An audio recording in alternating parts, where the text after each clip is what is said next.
ስለ መንፈሳዊ ውጊያ የምንጀምረውን ትምህርት ነው። ባለፈው ጊዜ እንደተናገርኩት እንግዲህ ዛሬ ስለ መንፈሳዊ ውጊያ እንማራለን ብዬ ነበር። ስለዚህ ቀጥታ ወደሱ ነው የምንሄደው።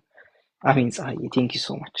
እሺ እንግዲህ በመጀመሪያ ከርዕሱ እንነሳና ርዕሱን በደንብ ክሊር አድርጌ በደንብ ግልጽ አድርጌ እሱን ሀሳብ ልናገርና ከዛ ቀጥታ ወደ ትምህርቱ ሀሳብ እሄዳለሁ። እንግዲህ መንፈሳዊ ውጊያ የሚለው ሀሳብ ቃሉ ራሱ ውጊያ ነው፣ ግን ውጊያው ምንድነው? መንፈሳዊ ነው። ስለዚህ መንፈሳዊ ከሆነ መንፈሳዊ የሆነ ውጊያ መንፈሳዊ የሆነ ፖዚሽን ላይ መንፈሳዊ ከሆኑ ፍጥረቶች ጋር የሚደረግ ነው ማለት ነው። እንደሱ ካልሆነ መንፈሳዊ ውጊያ የሚለው አይሰራም ማለት ነው። ስለዚህ መንፈሳዊ አይደለም ማለት ነው።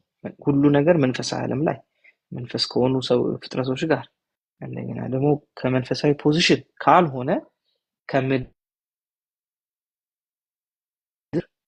በምድር ሐሳብ ከምድር ተነስተን መንፈሳዊ ውጊያ ማድረግ አንችልም ማለት ነው። ስለዚህ ይህንን ግልጽ አድርገን ማወቅ ስላለብን ነው። ምክንያቱም አንዳንድ ሰው መንፈሳዊ ውጊያ ብሎ ያስብና የሚጀምረው ከዚሁ ፖዚሽኑ ነው። ከዚሁ ስል ከምድር ሆኖ ነው የሚጸልየው። መንፈሳዊ ውጊያ ብለን እንዴት ነው ከምድር የምንጀምረው? ራሱ አይሄድም። ስለዚህ መንፈሳዊ ውጊያ ከሆነ እኛም መንፈሳዊ ስፍራ ላይ ካሉ መንፈሶች ጋር ከሆነ ውጊያ የምናደርገው እሱን ትንሽ መንፈሳዊ የሆነ እይታ መያዝ አለብን ማለት። ስለዚህ መንፈሳዊ ውጊያ ነው፣ ግን መንፈሳዊ ውጊያ ግን ስንል መጽሐፍ ቅዱስም እንደሚነግረን በስጋ እንደምናደርገው አይነት አይደለም። ይሄንን በደንብ ማወቅ አለብን። በስጋ እንደምናደርገው አይነት አይደለም።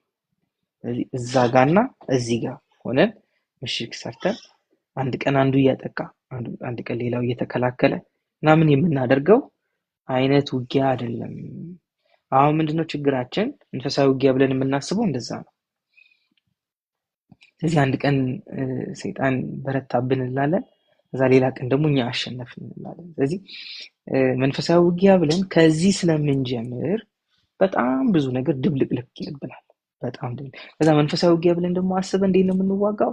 አሁን በምድር ላይ እንደምናየው አይነት ውጊያ፣ አሁን በምድር ላይ እንደምንሰማቸው ወይም ደግሞ በአካል መንፈሳዊ ውጊያ ሰዎች አካላዊ ጦርነት ወይም የዚህ ምድር ስርዓት ውስጥ ያሉ ውጊያዎችን እናይና ምን እናደርጋለን? ልክ እንደዛ ለመዋጋት እናስባለን መንፈሳዊ ውጊያን። ስለዚህ እሱ ጤናማ ስላልሆነ አስተሳሰቡ እንደገና ደግሞ ውጊያ ብለን የገባንበት የሚያዝነውም ነገር ከስጋ የጀመርነው ስለሆነ እሱ ጤናማ አይደለም። ስለዚህ ምን ማድረግ አለብን? ጤናማ ካልሆነ ጤናማ የሆነውን መጽሐፍ ቅዱሳዊ የሆነውን አስተሳሰብ መያዝ አለብን። ስለዚህ መንፈሳዊ ውጊያ ምንድን ነው? ጤናማው መንፈሳዊ ውጊያ ቅድም እንዳልኩት መጀመሪያ ፖዚሽናችንን ወይም ስፍራችንን መያዝ አለብን። የትኛውን ስፍራ? መንፈሳዊ ስፍራችንን መያዝ አለብን። ከስጋ ስፍራችን ተነስተን መንፈሳዊ ውጊያ ማድረግ አንችልም። ስለዚህ ከየት ነው መንፈሳዊ ውጊያ ለመዋጋት? ከመንፈሳዊ። ለምሳሌ በቀላል አስረዳችሁ በዚህ ምድር እንዲገባን ነው። በዚህ ምድር ያሉ ውጊያዎች በአየር ላይ ያሉ ጀቶች፣ ሄሊኮፕተሮች ምናምን ከምድር ሆኖ አታክ ለማድረግ በጣም ከባድ። ስለዚህ ምንድነው ሌላ ጀት ይመጣባቸዋል። ስለዚህ ለምንድነው ከነሱ ከፍታ ጋር ከነሱ ፖዚሽን ጋር ምን የሚያደርግ የሚተካከል ነው ውጊያው። ስለዚህ በምድር ያሉትን በምድር ባሉት። ስለዚህ አንደኛው በሰማይ ብዙ ጀቶች ብዙ ሄሊኮፕተሮች ካሉት ተዋጊ ጀቶችና ተዋጊ ሄሊኮፕተሮች ካሉት አሸናፊነቱ የተረጋገጠ ይሆናል። ድል ሊወስዱ ይችላል። ለምን? በምድር ያሉትንም በላይ ያሉትንም ሁሉንም የሚያጠቃበት አቅም ስለሚኖረው ማለት ነው። ስለዚህ ይሄንን ፖዚሽን ካልያዘ ቶሎ ብሎ ለዚህ ነው አንዳንድ ሀገሮች ምን ያደርጋሉ? የሌላው ሀገር ጀት እንዳይነሳ ሄደው ቶሎ የሚደበድቡት መንደርደሪያውን ነው። መንደርደሪያውን ይደበድቡበትና ከዛ ምን ያደርጋሉ? በሩ መነሳት አይችልም። ጀቶች አሏቸው፣ ግን ከፍ ብለው መዋጋት ከነሱ ጋር አይችሉም። ስለዚህ መንፈሳዊ ውጊያ ብለን ከዚህ ከምድር መጀመር የለብን። መንፈሳዊ ውጊያ ከሆነ ከየት ነው መጀመር ያለብን? ሰማያዊ ፖዚሽናችን ነው ይዘን መጀመር ያለብን። ከየት? ከሰማያዊው ስፍራችን ከሰማያዊ ስፍራችን ካልጀመረ መንፈሳዊ ውጊያ ብለን ከዚህ ጋር አሁን ካለንበት ከሰፈራችን አሁን ካለንበት ከሀገራችን ከጀመርን ተታለልን፣ ተሸወድን። ቴንክ ዩ ትህትናዬ፣ እንኳን ደህና መጣሽ። ስለዚህ ተታለልን፣ ተሸወድን። እዚህ ነው አሁን በጣም ብዙ ሰው መንፈሳዊ ውጊያ ብሎ ምንድነው የሚያደርገው? ወደ ላይ ቀና ብሎ በዚህ የምትበሩ በዚህ የምትሰሩ ምናምን ይላል። ይሄ ማለት ከስጋ ነው የጀመርነው፣ ከስጋ ፖዚሽናችን ነው የጀመርነው። ለምን ከላይ የሚበር የለም። መንፈሳዊ ፖዚሽኒንግ ከሆነ የሚይዘው በመንፈሳዊ ፖዚሽን ስመለከተው ወይም በመንፈሳዊ ፖዚሽናችን ስንመለከት ከኛ በላይ የሚበር የለም። የት እንዳለ ነው መጽሐፍ ቅዱስ የሚነግረን? ከእግራችን በታች እንዳለ ነው የሚነግረን።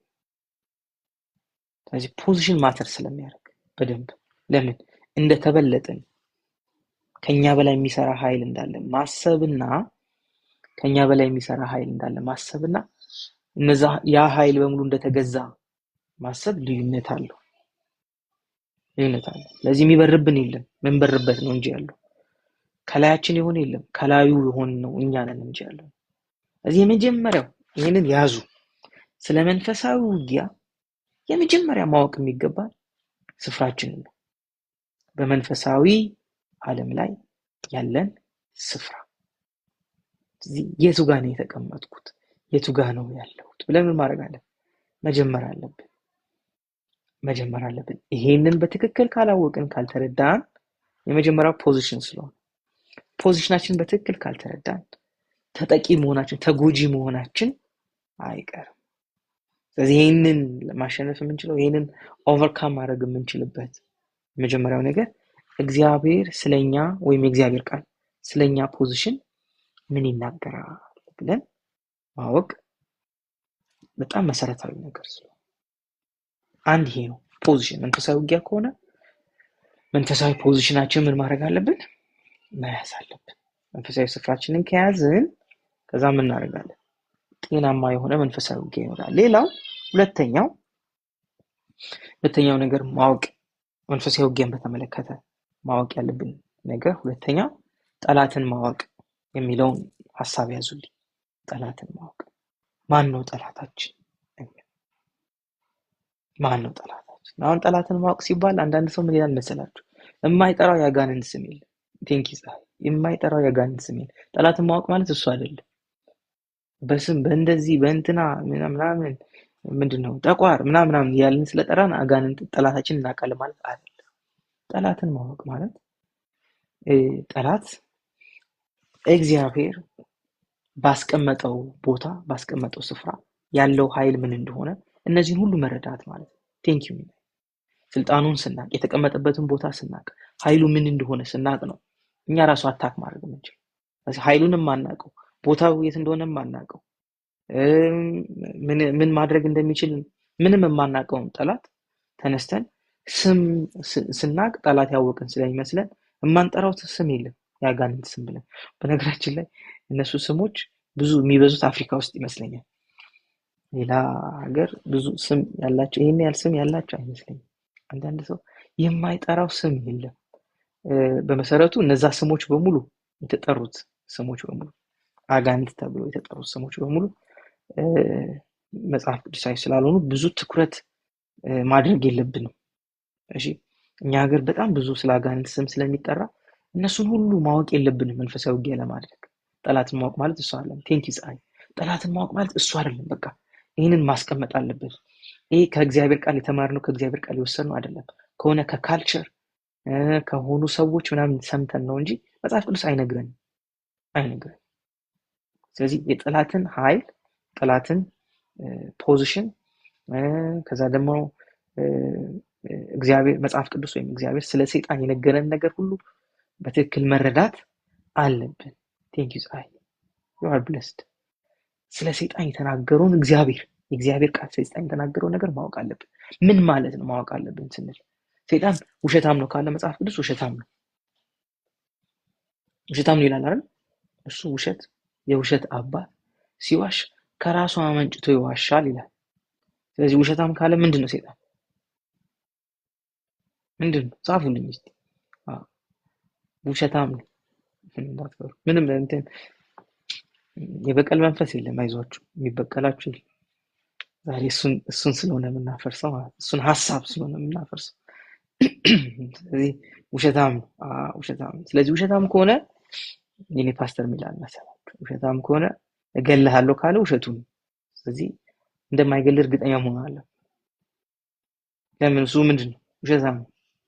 ስለዚህ ውሸታም ስለሆነ እውነት በሱ ዘንድ ሊገኝ አይችልም። ስለዚህ አንዳንድ ጊዜ እጅ ጭነ ውጣ አልወጣም ካለ ትወጣለህ ካለን አምነነዋል ማለት ነው።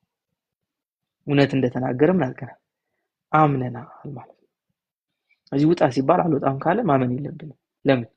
ውሸታም ነው፣ ይወጣል። ስለዚህ የሱን ቃል ወስደን እምነት አድርገን እኛ አምነን እውነት አድርገን እዛ ላይ ምንም እምነት መመስረት የለብንም። ስለዚህ እንትና አክስትሽ ናቸው፣ አጎቷ ናቸው፣ እንትኑ አባቱ ነው፣ እንትኑ ነው ምናምን ሲል ማመን የለብንም።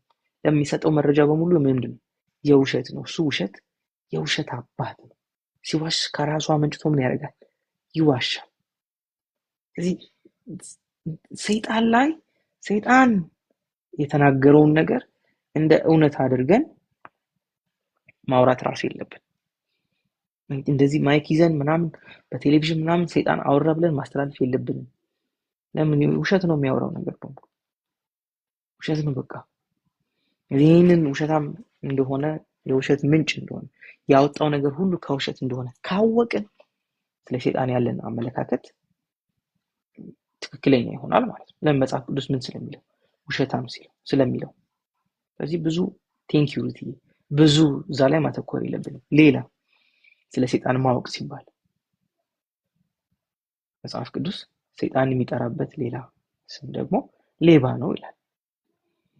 ስለዚህ ሌባ ከሆነ ስለ ሰይጣን አሁን ብዙ ስብስብ ያለ እውቀት መያዝ የለብንም። ምን ነው ደበረኝ ምናምን ካለ ተሰርቀን የሆነ ሀሳባችን ተደርጓል፣ ተሰርቋል። ለምን? ሌባው መጀመሪያ የሚመጣው ምን ሊያደርግ ነው? ሊሰርቅ ነው። ሊሰርቅ ከመጣ በቃ አለቀ፣ ሌባ ነው ማለት ሌባው። ስለዚህ ምንም በነገራችን ላይ ሌባ ደሃን ሲሰርቅ ታውቃላችሁ? አይታችሁ ታውቃላችሁ? ደሃን ይሰርቃል። ሌባ ምኑን ይሰርቋል? ስለዚህ የሚሰርቅ ነገር አለን ማለት ነው።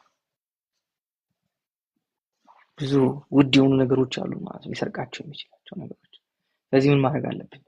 በደንብ ማሰብ አለብን። ለምን? ሌባ ስለሆነ።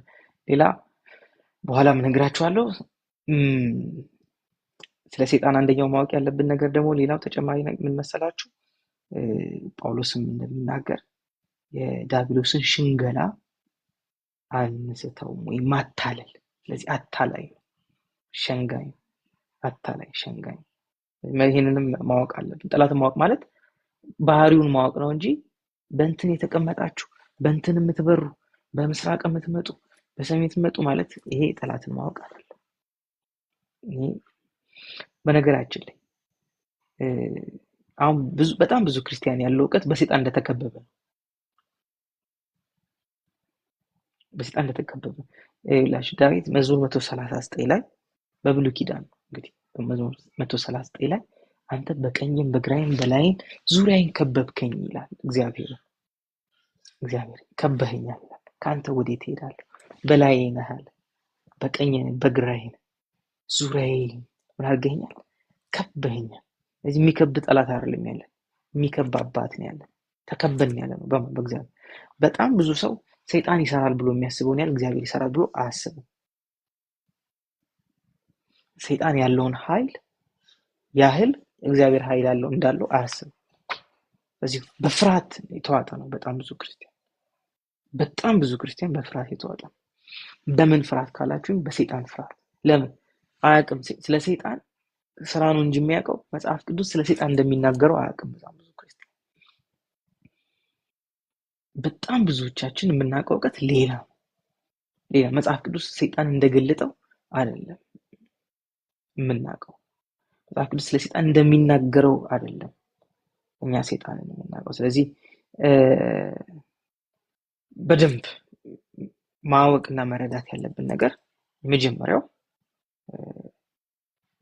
ሌባ እንደሆነ፣ አታላይ እንደሆነ ወይም ሽንገላውን ፖዚሽኑን እነዚህ ነገሮች ሁሉ ማወቅ አለብን። ድምፄ በትክክል ነው የሚሰማው? ይሰማችኋል በትክክል? እሺ፣ አንድ ኮሜንት አይቻል ያስተጋባል የሚል የሚያስተጋባ ከሆነ ንገሩኝ።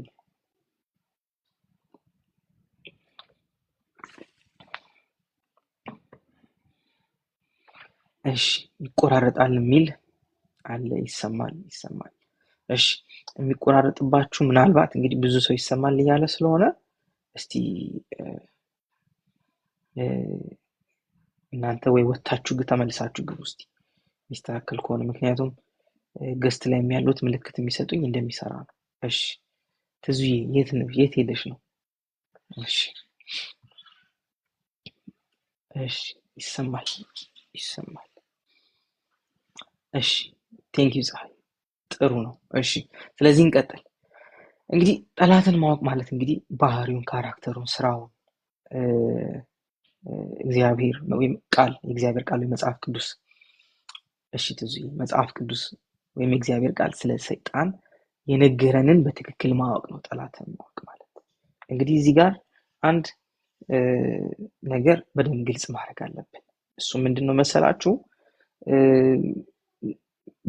ሰው ዳግም የተወለደ ክርስቲያን በጣም ስለ ጠላት ማወቅ የለበትም መጽሐፍ ቅዱስ ከሚነግረው በላይ። ልዝገምላችሁ፣ መጽሐፍ ቅዱስ ከሚነግረን በላይ ስለ ሰይጣን ማወቅ ምንም አይጠቅመንም። አሰራሩን ማወቅ ጥሩ ነው ይላል አንዳንድ ሰው። እኮ አሰራሩን እንድናውቅ መጽሐፍ ቅዱስ ሰጥቶናል። በቃ አለቀ። መጽሐፍ ቅዱስ ከሚነግረን በላይ የሰይጣን አሰራር ምንም አያደርገኝም። መጽሐፍ ቅዱስ የተጻፈልን እኛ እንድናድግ ነው እንጂ ከሰይጣን ጋር እንድንደባደብ አይደለም። እኛም የተረፈ እኛ የምንደባደበውን ድብድብ የለም። መንፈሳዊ ውጊያ ማለት ነው ከሰይጣን ጋር መደባደብ አይደለም። ይህን በደንብ ግልጽ አድርገን ማወቅ አለብን። ስለዚህ ሰይጣንን ከሚገባው በላይ ማግዘፍ አንደኛው ስህተት ነው። ከዛ ደግሞ ሰይጣን መጽሐፍ ቅዱስ ከሚነግረን በታች አድርጎ ማሰብም ሌላኛው ስህተት ነው። ስለዚህ ሌባ ነው ካለ ሌባ ነው፣ ተጠንቀን ነው መኖር ያለብን። ሽንገላ ማታለል አለው ካለ ማታለልም አለው፣ ተጠንቀን ነው መኖር ያለብን። ውሸታም ነው ካለ ውሸታም ነው። ስለዚህ ምን ማድረግ አለ? ውሸቱን ሪጀክት እያደረግን ነው መኖር ያለብን።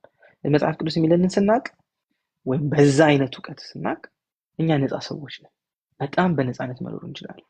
ግን የእግዚአብሔር ቃል የሚነግረንን ነገር ትተን የእንትና ምስክርነት ሰምተዋል ምናምን ነው። ለምሳሌ ከዚህ በፊት አንዳንድ ሰዎች ሲጠይቁኝ ነበር፣ ያወሩኝም የነገሩኝም ሰዎች አሉ። እኔም ልጅ ሆኜ ሲወራ እሰማ ነበር ስለ አጋንንት። አንዳንድ እንትኖች ነበሩ፣ ኦዲዮዎች፣ ረጅም ክፍሎች እንትን እየተባሉ የሚሰሙ ሰዎች የሚሰሟቸው እየተቀባበሉ እንትን ውስጥ ባህር ውስጥ ወስደውኝ እንደዚህ አድርገውኝ እንደማጠጥተውኝ እንደዚህ ብለውኝ እያሉ ሰው በሰይጣን ወይም በአጋንንት ፍርሃት ውስጥ እንዲወድቁ ሰዎች ፈሪ እንዲሆኑ ያደርጋል እንደዚህ አይነት ነገር። ለምን? ብዙ የሰሙት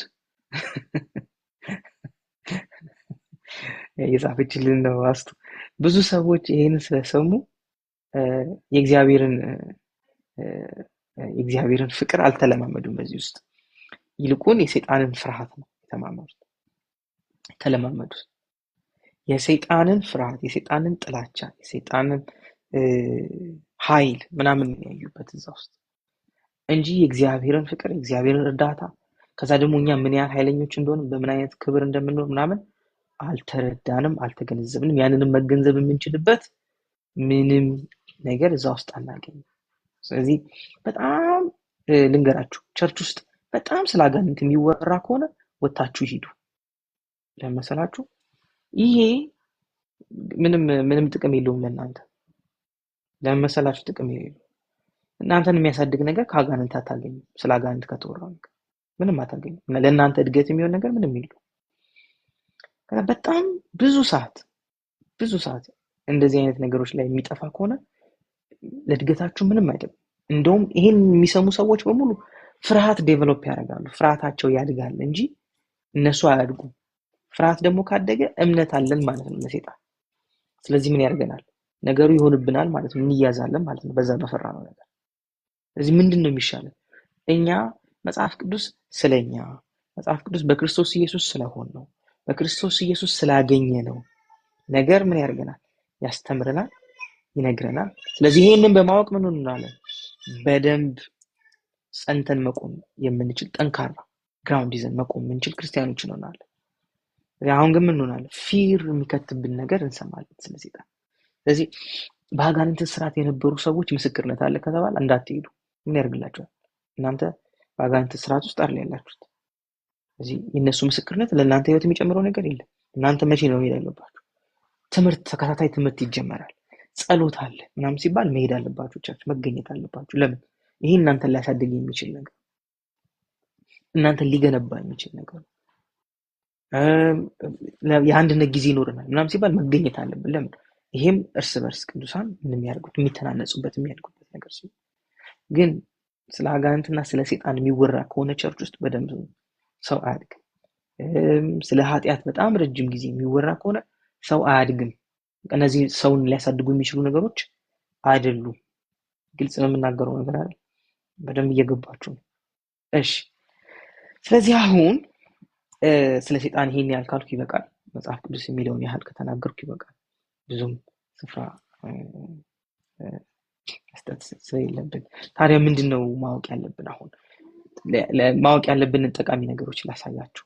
ጠቃሚ ነገሮች እኛ ቅድም እንደጀመርኩት እንግዲህ መጀመሪያ ላይ ስናገር እንደነበረው ሰው በዚህ ምድር ላይ ከእግዚአብሔር ፍቅር የተነሳ ኮንፊደንስ እንዲሰማው፣ ከእግዚአብሔር ፍቅር የተነሳ መተማመን እንዲሰማው፣ ከእግዚአብሔር ፍቅር የተነሳ መጠበቅ እንዲሰማው መጀመሪያ አንድ ዳግም የተወለደ ሰው በእግዚአብሔር አባትነት ውስጥ፣ በእግዚአብሔር ፍቅር ውስጥ፣ እግዚአብሔር ለኛ ባለው ሐሳብ ውስጥ ማቹር ማድረግ መብሰል አለብን። በእግዚአብሔር ፍቅር ካልበሰልን ሁሌ ፍርሃት መፍራታችን አይቀርም። ለምሳሌ ልንገራችሁ፣ ልጄ ከኔ ጋር ባለው ህብረት ከኔ ጋር ያለው ህብረት ለኔ ያለውን ፍቅር የጨመረለት ነው የሚሄደው። ያ ፍቅር ግን ምንድነው የሚያደርገው? መተማመን ያመጣል። ስለዚህ የሆነ ነገር ሲመጣ የሚደበቀው እኔ ስር ነው። ለምን? የሚተማመነው በማን? በእኔ ነው። ይሄን ያደረገው ወይም የሆነ ነገር ሲመጣበት እኔን ጥሎኝ አይሮጥም። አሁን የሚተማመነው በማን? በእኔ ነው። ለምን የሚተማመነው? ከኔ ጋር ያለው ግንኙነት ፍቅሩ ምን ስላደረገ? ይሄንን መተማመንን ስለሰጠው፣ ትረስት ስለሰጠው። ስለዚህ ከእግዚአብሔር አባት ጋር የእግዚአብሔር አባት ፍቅር በደንብ እየገባን ሲመጣ ትረስታችን ምን እያደረገ ይመጣል? እንተማመናለን።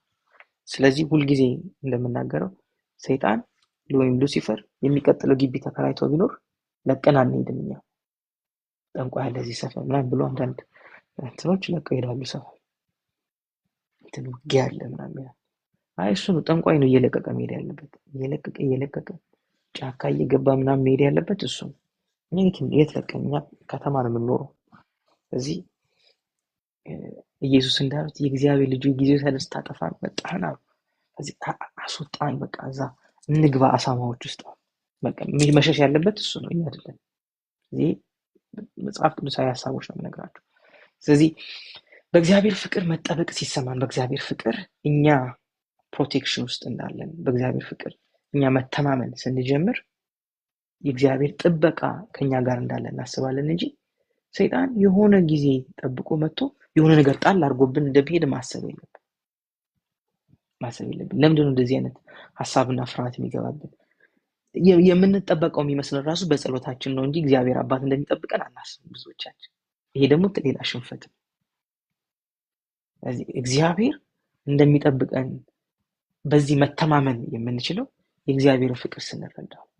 እዚህ አንድ ክርስቲያን እንደ ክርስቲያንነቱ ዳግም እንደተወለደ ከእግዚአብሔር እንደተወለደ ሰው መጀመሪያ ልቡ ውስጥ እርግጠኝነት ማሳደር ያለበት ወይም እርግጠኛ ሆኖ መገኘት ያለበት በእግዚአብሔር የተጠበቀ እንደሆነ፣ በእግዚአብሔር ፍቅር ውስጥ እግዚአብሔር የሚጠብቀን ከኛ ጸሎት ውጪ እንደሆነ ማመን አለብን። መጀመሪያ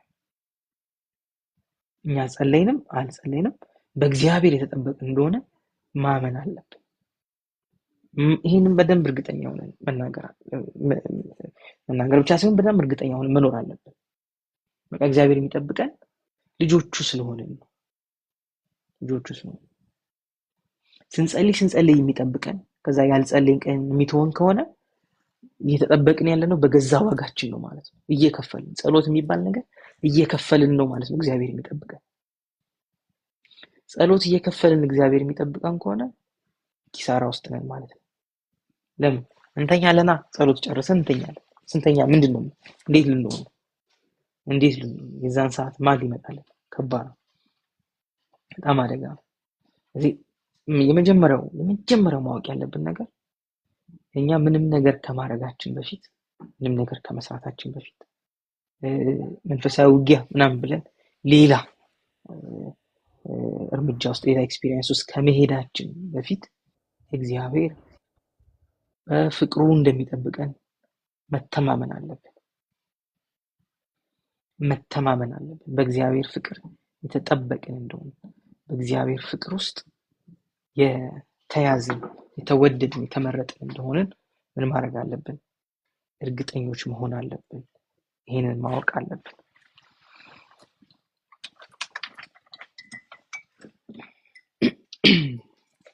ስለዚህ ከእግዚአብሔር ፍቅር ተነስተን የምናደርጋቸው ነገሮች በሙሉ በዚህ ምድር ላይ ለኛ ዋስትና፣ እርግጠኛነት እንዲሰማን የሚያደርጉ ነገሮች ናቸው ማለት ነው።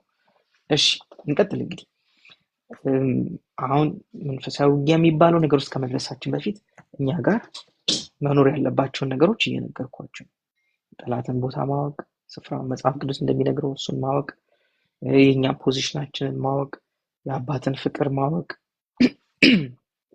እነዚህ ሁሉ በጣም ጠቃሚ እውነቶች ስለሆኑ ማለት ነው። እነዚህ ላይ ሳንመሰረት መንፈሳዊ ውጊያ የሚባለውን ነገር ለማድረግ፣ መንፈሳዊ ውጊያ የሚባለውን ነገር ለመፈጸም ብንፈልግ ድካም ነው የሚሆንብን።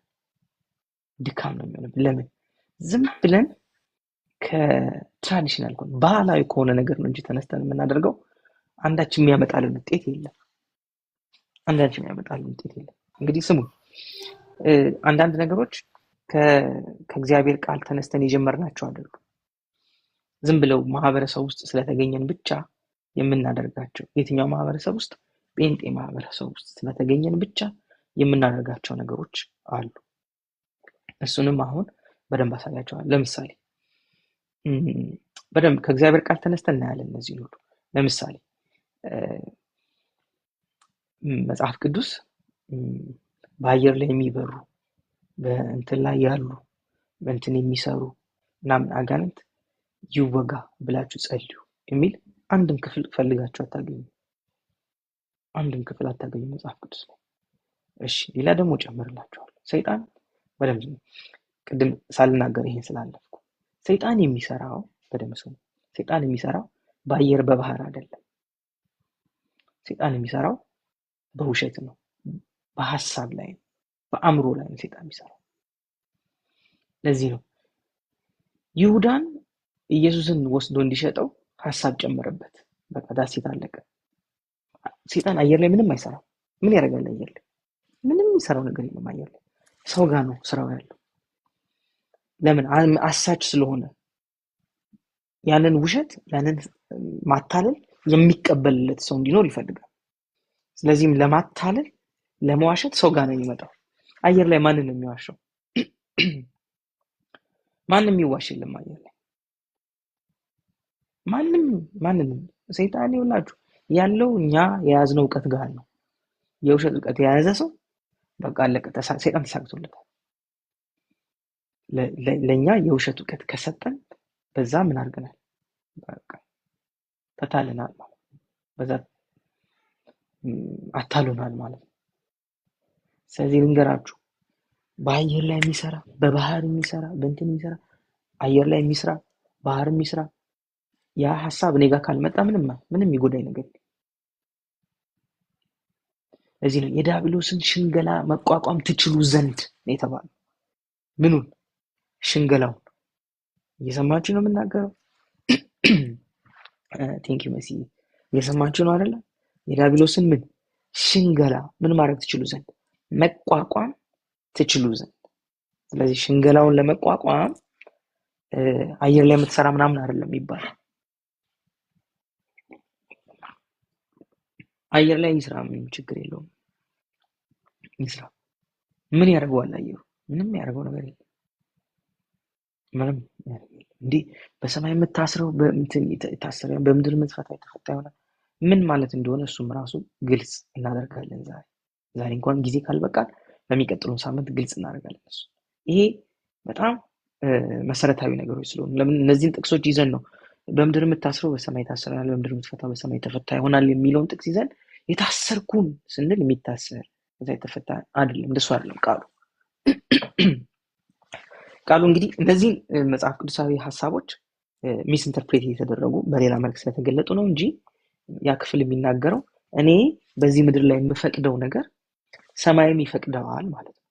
እኔ እዚህ ምድር ላይ የምከለክለው ነገር ሰማይም ይከለክለዋል ማለት ነው። ስልጣኑ የሰው ስልጣን ምን እንደሆነ ነው የሚናገረው።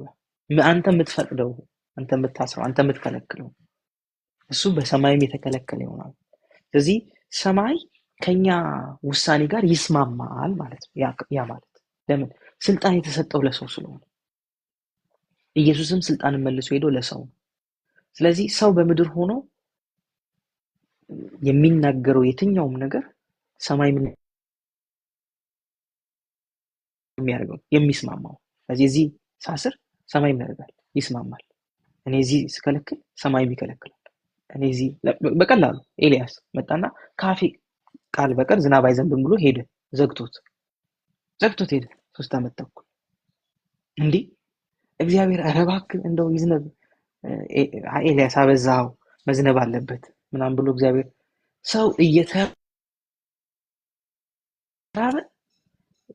ከረሃቡ ብዛት ምድሪቱ ላይ እንትን የዶሮ ኩስ እየበሉ ሰዎች ዝም እግዚአብሔርም ዝም ኤልያስ ከሚናገር ድረስ ኤልያስ መጥቶ በቃ ይከፈት ሲል ቴንኪ ጻይ ይከፈት ሲል ምን አደረገ?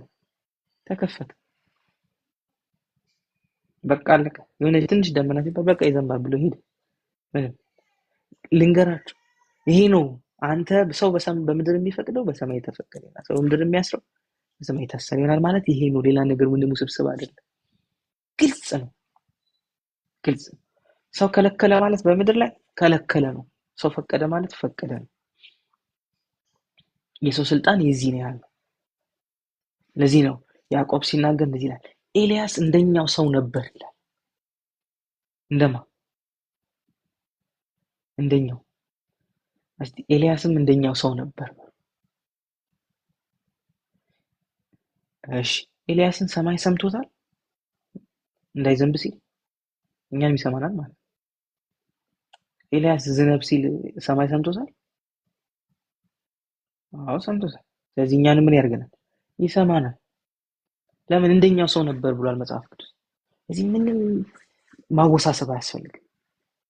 ምንም ማወሳሰብ አያስፈልግም። ለምንድን ነው ማወሳሰብ የማያስፈልገው?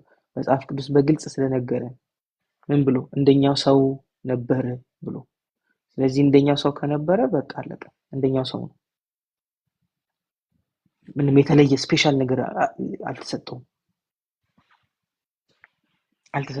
እሱም በእግዚአብሔር ኃይል የሰራው፣ እኛም የምንሰራው በማን ነው? ቴንኪው። እኛም የምንሰራው በእግዚአብሔር ኃይል። ስለዚህ ልንገራችሁ፣ እንደኛው ሰው ነበር ካለ እንደኛው ሰው፣ ሌላ ምንም የተለየ ነገር የለም። ግን ምንድን ነው እሱ የተሰጠውን ስልጣን ያውቃል። ባለው ስልጣን ምን ያደርጋል? ይጠቀማል። እኛ ደግሞ የተሰጠንን ስልጣን ምን አናውቅም። ስለዚህ ባለን ስልጣን ላንጠቀም እንችላለን። ስለዚህ ማሰር ምናምን ይሄ ይወጋ እንትን ዘንዶ ይወጋ ምናምን አንድ ጓደኛዬ እንደዚህ ያለ የዘንዶ ወገብ ይወጋ ሲባል ሰምቶ፣ ግን ዘንዶ ወገቡ የቱ ጋር ነው አለ። ምክንያቱም ረጅም እንትን የቱ ጋር ነው ወገቡ? የቱ ጋር ነው የሚወጋው? ፈጽሞ ወገቡን ብትፈልጉ አታገኙም። እንዳለው ወገብ አይደል እንዴ? እሺ ስለዚህ እነዚህ ነገሮች ምንድናቸው? ምንም መጽሐፍ ቅዱሳዊ ሀሳብ የሌላቸው፣ ግን ዝም ብሎ በልማድ በካልቸር በባህል በጴንጤ ሃይማኖት ውስጥ በመገኘታችን ብቻ ዝም ብለን ስናደርገው ይኖር ነው እንጂ አንድም መጽሐፍ ቅዱሳዊ የሆነ ማስረጃ የለንም ለእንደዚህ አይነት ጸሎቶች። ስለዚህ አንዳንድ ደግሞ የምናነሳቸው ጥቅሶች ውጊያችን ከስጋና ከደም ጋር አይደለም ምናምን እና ከዛ ምንድነው በሰማይ ካሉ ኃይላት፣ ስልጣናት፣ ገዢዎች ጋር ነው እና ወዴት ይሄዳል? ወደዛ ሄድና ከዛ አሁን እነሱ ምን እናደርጋለን? እንዋጋለን። ውጊያው እንደሱ አይደለም። እዚህ ውጊያን ዛሬ ግልጽ አድርገን ማየት እንጀምራለን። እሺ መጀመሪያ የምንሄደው ወደ ሁለተኛ ቆሮንቶስ ምዕራፍ 10 መጀመሪያ የምንሄደው ሁለተኛ ቆሮንቶስ ምዕራፍ 10 ጽዮን መንግስቱ አለች አይደለ? ቅድም አይቻታለሁ። እንግዲህ ሼሪ እንትን ምንድነው ጥቅስ እዚህ ላይ ፖስት ታደርገናለች። አይቻታለሁ። አለች አለች። እሺ አይውሽ ለካ ገስት ላይ መተሽ ነው። እሺ ስለዚህ ሁለተኛ ቆሮንቶስ ምዕራፍ 10 ከቁጥር 1 ጀምሮ ነው የምናነበው። እስቲ እሱን እያነበብን እንሄዳለን። እንግዲህ እየተማርን ያለነው መንፈሳዊ ውጊያ ስለሆነ ክሊርሊ ይህንን ሀሳብ አጥርተን እኛም ነፃ ወጥተን ሌሎች ሰዎችንም ነፃ መውጣት የምንችልበትን የእግዚአብሔርን እውነት እንማራለን። እሺ 10 ቁጥር 1 እንደዚህ ይላል። እኔ ጳውሎስ በእናንተ ፊት ስሆን አይናፋር ከእናንተ ስርግ ግን ደፋር የተባልኩ በክርስቶስ የዋህነትና ገርነት እለምናችኋለሁ። ወደ እናንተ በመጣበት ጊዜ በዓለማዊ መንገድ እንደምንኖር አድርገው በሚቆጥሩን ሰዎች ላይ በድፍረት ለመናገር ቆርጫለሁ። እናንተ ግን በዚህ አይነት ድፍረት እንድናገር እንዳታደርጉኝ እለምናችኋለሁ። ቁጥር 3 የምንኖረው በዚህ ዓለም ቢሆንም የምንዋጋው በዚህ ዓለም ስልት አይደለም። ስለዚህ በዚህ ዓለም ስልት ከቁጥር 3 ጀምሮ ሼር ያደረግን ሼር ታደርገናለች። ቁጥር ሀሳቦችን ያነበብን እንዲናል። እንግዲህ የምንኖረው በዚህ ዓለም ቢሆንም የምንዋጋው በዚህ ዓለም ስልት አይደለም። ይሄንን በደንብ ያዙ። የምንኖረው የት ነው? በዚህ ዓለም ነው። ስለዚህ እንደዚህ ዓለም ሰዎች መንፈሳዊ ውጊያ ብለን ማሰብ የለብን። ምንም አይገናኝም። ከዚህ ዓለም ሰዎች ጋር የሚገናኝ አይደለም።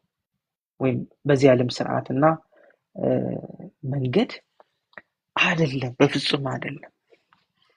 እንደሱ አይደለም። ታዲያ እንዴት ነው? ቁጥር 4 ደግሞም የምንዋጋበት የጦር መሳሪያ የዚህ ዓለም መሳሪያ አይደለም። እሺ ይሁን እንጂ ምሽግን ለመደምሰስ የሚችል መለኮታዊ ኃይል ያለው ነው። ምንን መደምሰስ የሚችል? ምሽግን መደምሰስ የሚችል መለኮታዊ ኃይል ያለው ነው። ምሽግን መደምሰስ የሚችል እሺ ምሽግ አለ። ያዙ እንግዲህ ምሽግ አለ ብሏል። ምሽግ አለ። ምሽግ ታውቃላችሁ? ምሽግ ማለት ጠላት የሚደበቅበት ቦታ ማለት ነው። ምሽግ ውስጥ ከገባ ልናገኘው አንችልም። ምሽግ ከባድ የሚያደርገው እሱ። ስለዚህ ይሄ ምሽግ ምን እንደሆነ እንማራለን። ቁጥር 5 በእግዚአብሔር ዕውቀት ላይ በትዕቢት የሚነሳው ክርክርና ከንቱ ሐሳብ እናፈርሳለን። አእምሮን ሁሉ እየማረክን ለክርስቶስ እንዲታዘዝ እናደርጋለን። ስለዚህ ይሄ ክፍል የሚያወራው ውጊያ ምናምን ብሎ የሚናገረው ነገር በፍጹም ከመንፈሳዊ ውጊያ ብለን ከምናስበው ጋር የተለየ ነው። አይ ቲንክ አንድ ሰው ድምጼ በትክክል ነው የሚሰማችሁ ሁላችሁም? እሺ የሚሰማችሁ ሰዎች ምልክት ስጡኝ ኮሜንት ላይ። ምክንያቱም አሁንም አንድ ሰው ድምፁ ዲሌይ ያለው እያለኝ ነው። በደንብ ይሰማል። እሺ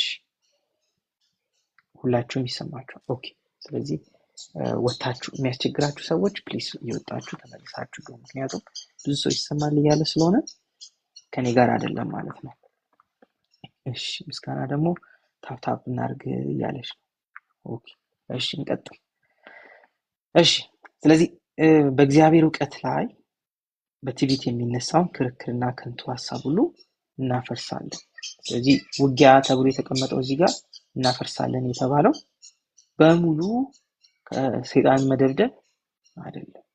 ከሰይጣን ጋር የተገናኘ አይደለም። መንፈሳዊ ውጊያ የተባለው ምሽግ እናፈርሳለን የተባለው እሱ አይደለም። ምንድነው? ከእግዚአብሔር ዕውቀት ጋር ተቃራኒ ሆኖ የሚሰራ ሐሳብና ዕውቀት ክርክር በእግዚአብሔር ዕውቀት ላይ አይደለ የሚነሳው ክርክርና ከንቱ ሐሳብ ሁሉ እናደርጋለን፣ እናፈርሳለን። ስለዚህ እናፈርሳለን። የጠላትን ስራ እየፈረሰን የጠላት ስራ አሁን እዚህ ጋር ገብቷል። እዚህ ውስጥ ነው የምናፈርሰው። አእምሯችን ውስጥ ክርክር አለ።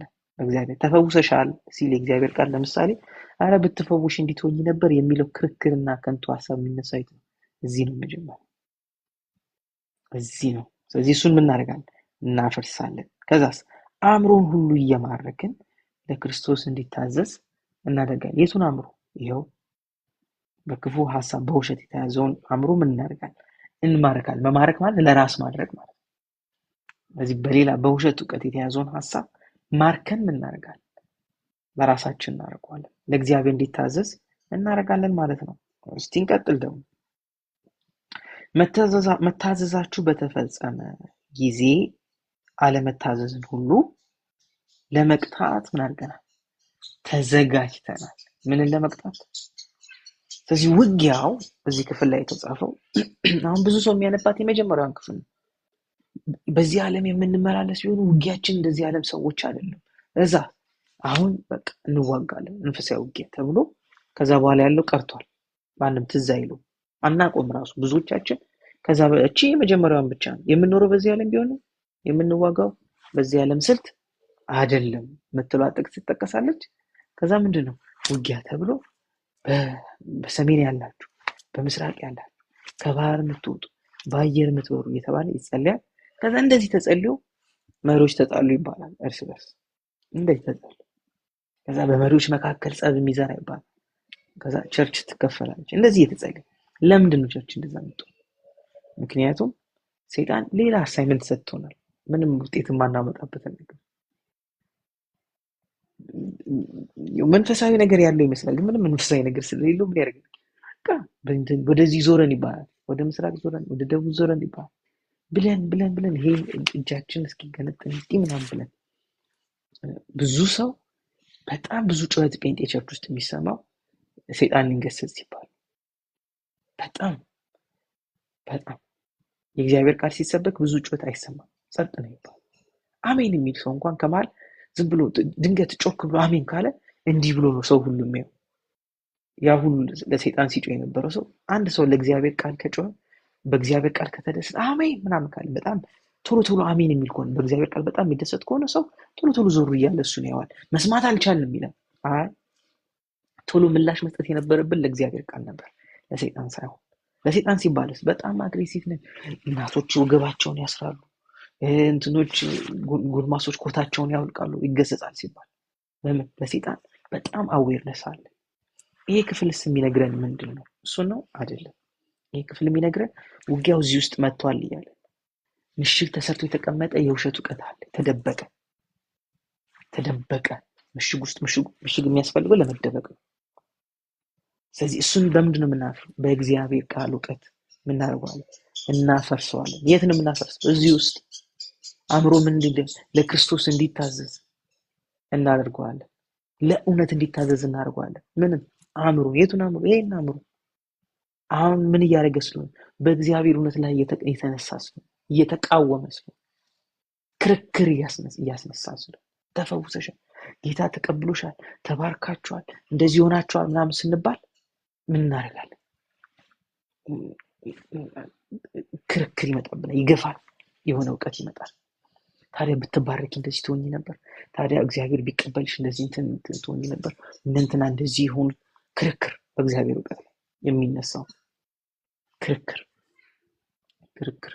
ስለዚህ ምን ነው አእምሮ የሚሰራበትን ሮንግ የሆኑ እውቀቶች አእምሮአችን ውስጥ የሚሰራው ሮንግ የሆኑ እውቀቶች እነሱን በእግዚአብሔር ቃል እውቀት እስካላሸነፍናቸው ድረስ እኛ በጦርነቱ፣ በመንፈሳዊ ውጊያው፣ በማታለሉ፣ በሽንገላው እንደተጎዳን እንኖራለን። እሺ ኤፌሶን 6 ላይ ኤፌሶን 6 ላይ ይህንም በደንብ ግልጽ እንዲሆን ስለምፈልግ ኤፌሶን 6 ላይ ሁላችንም ስለ መንፈሳዊ ውጊያ አንደኛው የሚናገረው የሚያስተምረው ከመጽሐፍ ቅዱሳችን እንደውም በግልጽ ዲቴይል የተቀመጠበት ክፍል የኤፌሶን 6 ከቁጥር 10 ጀምሮ ስለሆነ እሱን እንማራለን። እሱን አንብበን እንጀምራለን። እንግዲህ ኤፌሶን 6 አንደኛው ዋናው ዋናው ከኤፌሶን 6 የምንማረው በጣም ወሳኝ ነጥብ የመንፈሳዊ ውጊያ ዕቃ ጦር አለባበስ ወይም ደግሞ ምን አይነት አቋም ልንይዝ እንደሚገባ ምን ያደርገናል? ያሳየናል። እዚህ ውስጥ በደንብ ጥርት ያለ የአንድ የአማኝ መንፈሳዊ አቋም ይዘን ለመገኘት ይህን ሀሳብ መረዳት አለብን።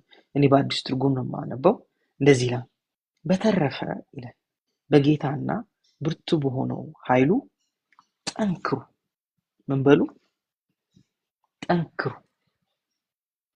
በጌታና ብርቱ በሆነው ኃይሉ ምን አድርጉ? ጠንክሩ። እሺ፣ ጠነክራለሁ በሉ። በጌታ ኃይል ጠነክራለሁ በሉ። የተፈለገው ይሄ ነው። እኛ በጌታ ኃይል እንድናደርግ እንድንጠነክር።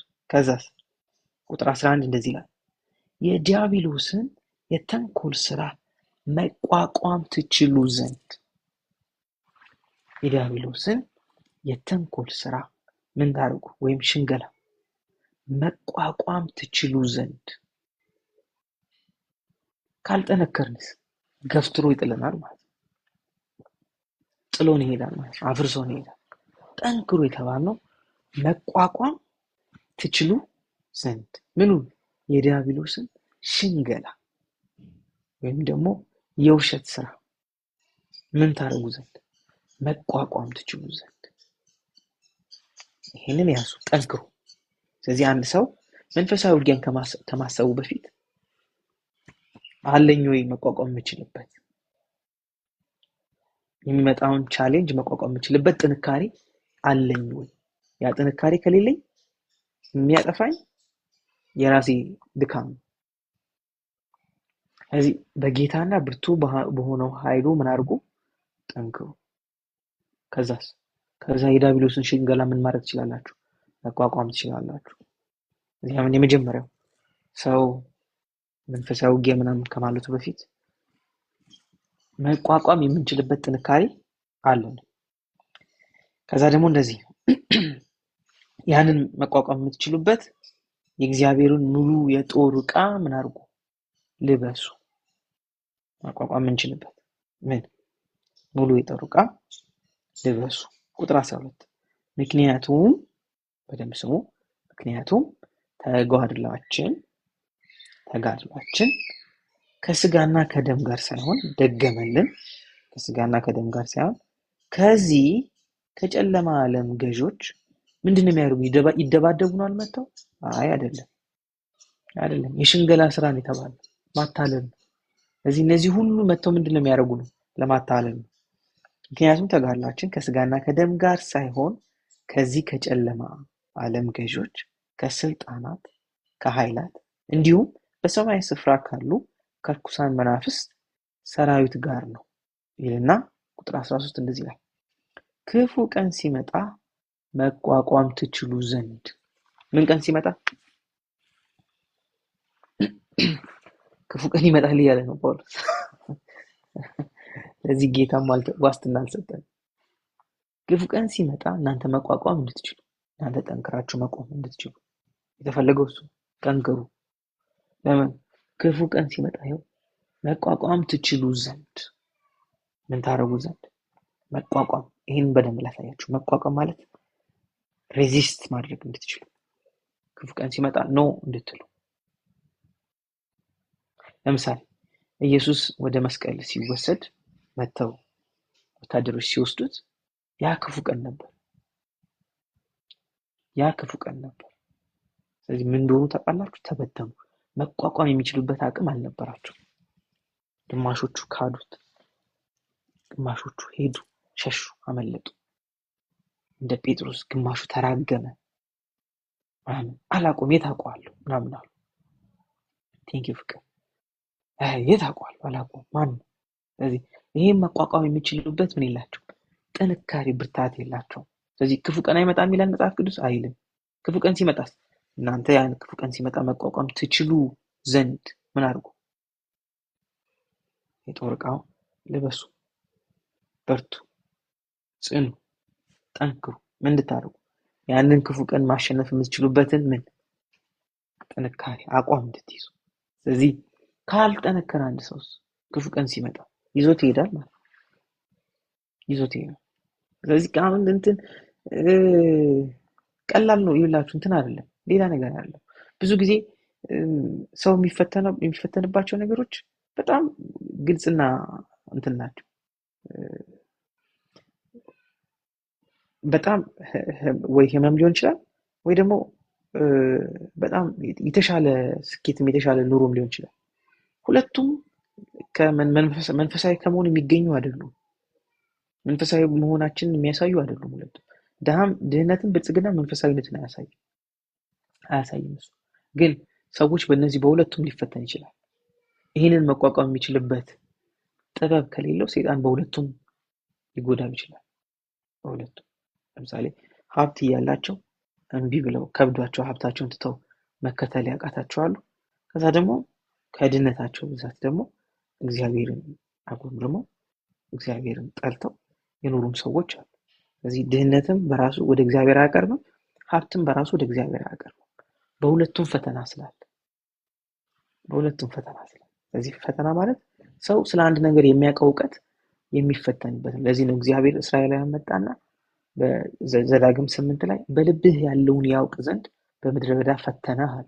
እግዚአብሔር እስራኤልን በልባቸው ያለውን ምን ያውቅ ዘንድ ያውቅ ዘንድ። ስለዚህ ይሄኛው ፈተና በእርግጥ ባለፈው ጊዜ ተናግረው እግዚአብሔር ቴስት ለማድረግ ነው እነሱ።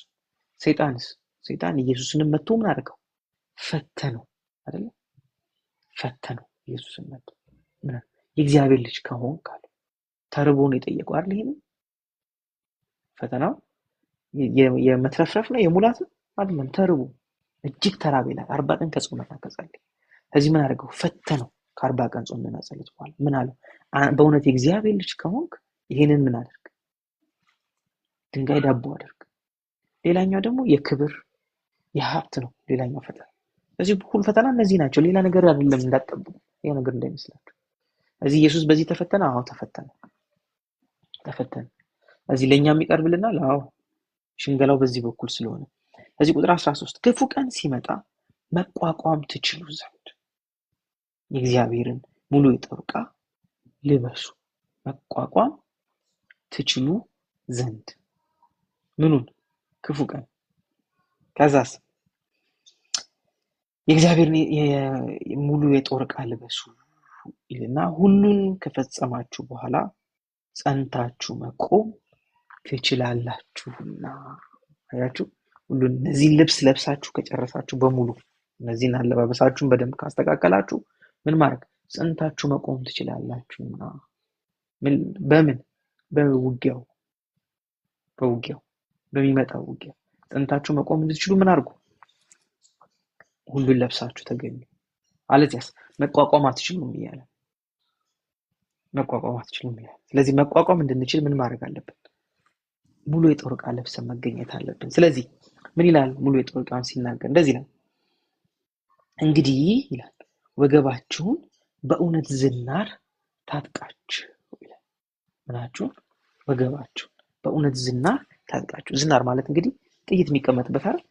ይሄ እዚህ ጋር ዝናር ማለት ጥይት የሚቀመጡ በእውነት፣ ያ ማለት ከዛ እየወጣ ነው ጥይት ምን የሚደረገው ሰው የሚጠቀሙ። ለምሳሌ ይሄኛው በቀላሉ ላሳያችሁ። በሮማውያን ይሄ ጳውሎስ ከሮማውያን አለባበስ ጋር ነው አገናኝቶ የጻፈል የሮማውያን ወታደሮች። ስለዚህ ሰይፋቸውን ምናቸውን የሚያስቀምጡት ወገባቸው ላይ ነው። ወገባቸው ላይ ነው። ወገባቸው ላይ ነው። ኦኬ ስለዚህ ወገባቸው ላይ ነው የሚያስቀምጡት መሳሪያዎቹን በሙሉ። ስለዚህ እውነትን ምን አድርጉት እያለን ነው? ታጠቁት። ወገባችሁን በእውነት ዝናር ታጥቃችሁ አይደል የሚለው? ወገባችሁን። ስለዚህ ወገብ ላይ የሚደረግበት ምክንያት አንደኛ አክሰሰብል እንዲሆን ነው። መሳሪያቸው ከሌላ ቦታ ሊያመጡ አይሄዱ። ራስ አለ ላያቸው ላይ ሁለተኛ ምንድነው? ስትሪንግዝ ጥንካሬ ነው። እዚህ ወገብ አይታችሁ ከሆነ እናቶች ረጅም ስራ ብዙ ሰዓት ሲሰሩ ምናምን የሚያስሩት ምናቸው ወገባቸውን ጠንክረው ምን እንዲያደርጉ እንዲቆሙ ረጅም ሰዓት ያንን መቋቋም እንዲችሉ ድካሙ ምንም። ስለዚህ ወገባችሁ በእውነት ዝናል። ስለዚህ ጸንታችሁ መቆም እንድትችሉ አይደለም የተባለ። ስለዚህ ምን እውነትን ምን ማድረግ አለብን? ወገባችን ላይ ምን እውነት ታጥቀን ምን ማድረግ አለብን? መቆም አለብን። ከዛስ የጽድቅንም ጥሩር ለብሳችሁ ይላል። የጽድቅን ምን ጥሩር? የጽድቅ ጥሩር ማለት ምን ማለት ነው? ጥሩር የሚባለው እንግዲህ እንደዚህ በፊልም ምናምን አይታችሁ ከሆነ እዚህ ላይ የሚለበስ የጥይት መከላከያ አለ አይደል? ብሌት ፕሩፍ የሚባለው እንደዚህ የድሮ እንትኖች ላይ ደግሞ ካያችሁ የድሮ ፊልሞች ምናምን አለባበስ ላይ ካያችሁ የድሮ በሰይፍ ምናምን የሚዋጉ ሰዎች ይሄ አካባቢ ብረት ነው፣ እንደዚህ ብረት ነው በሙሉ። ይሄንን በጣም ከሰውነታችን ብዙ እንትን ቶሎ ሊጎዱና ለሞት ሊያደርስ የሚችል ጉዳት የሚደርስባቸው ኦርጋኖች ያሉት እዚህ አካባቢ እነ ልብ ምናምን የሚባሉት ኩላሊት ምናምን የሚባሉት ነገሮች በሙሉ ከዚህ በታች ነው ያሉት፣ ከዚህ በታች ነው ያሉት። ስለዚህ እነዚህ ምን መደረግ አለባቸው? መጠበቅ አለባቸው። ስለዚህ ምን አድርጉ ተባለ? የጽድቅን ጥሩር ልበሱ ወይም ብሬስፕሌት ልበሱ፣ ቡሌት ፕሩፍ አድርጉ በጽድቅ። ምን ማለት ነው የጽድቅን ቡሌት ፕሩፍ? የጽድቅ አስተሳሰብ ከተነካ አለቀለት ሰው። የእግዚአብሔርን ጽድቅ ምን እንደሆነ እግዚአብሔር በክርስቶስ ኢየሱስ የሰጠን ጽድቅ ምን እንደሆነ ሰው ካልገባው አለቀለት። ቶሎ ይሞታል። ቶሎ ነው ውጊያውን ሉዝ የሚያደርገው። ከጽድቅ ካልተነሳ አንድ ሰው ምንም ነገር መንፈሳዊ ውጊያ ላይ አንድም ነገር ማሸነፍ አይችልም። አንድም ነገር። ስለዚህ ምን አድርጓል? በቃ ሴንሲቲቭ ፓርቱ ይሄ ስለሆነ የጽድቅን ቡሌት ፕሩፍ ወይም የጽድቅን ብሬስት ፕሌት ምን አድርጉ? ልበሱ አለ። ለምን? ይሄ ፕሮቴክት መደረግ አለበት በጽድቅ አስተሳሰብ። እግዚአብሔር በክርስቶስ ኢየሱስ የሰጠን ጽድቅ ምን እንደሆነ በማወቅ መቆም አለብን። ምን መቋቋም እንድንችል፣ ክፉን ቀን ማሸነፍ እንድንችል፣ የሚመጣብንን ቻሌንጅ ሁሉ አልፈን እንድንሄድ እግዚአብሔር በክርስቶስ ኢየሱስ የሰጠን ጽድቅ ምን አይነት እንደሆነ በማወቅ ምን ማድረግ አለብን? ራሳችን ፕሮቴክት አድርገን መቆም አለብን። ለምን?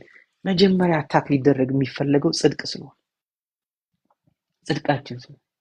በዚህ ይመጣና አሁን አንተ በእግዚአብሔር ፊት የሚያቆም ምን ነገር አለ ሲባል ኮንሸሽን ለመጸለይ ፈልግ፣ ለመዘመር ስንፈልግ፣ ለማምለክ እጃችንን ልናነሳ ስንል ምን ያደርገናል? ቶሎ አታክ የሚደረገው ምናችን?